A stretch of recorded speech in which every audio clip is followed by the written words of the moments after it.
Back in 2021, we brought you the story of a Georgia man who was the recipient of an odd parting shot from his boss when he quit.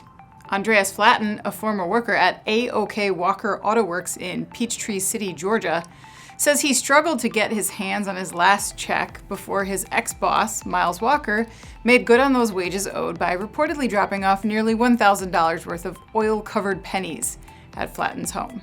As news of the incident spread, A OK Walker Autoworks experienced business backlash and came under the scrutiny of the U.S. Department of Labor.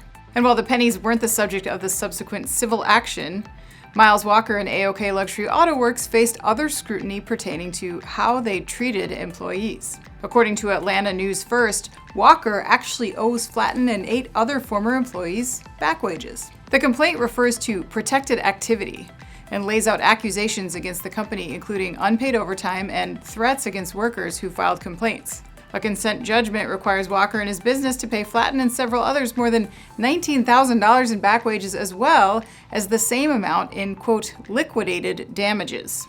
With the decree, perhaps Flaten has gotten the last laugh, but even so, he wasn't stalled by those oily pennies. Atlanta News First says he didn't clean more than a few hundred before Coinstar stepped in and helped take the project off his hands. And while A OK and Walker have been barred from referencing Flaten in any way on its website or social media, he still has a memento to keep this odd memory alive.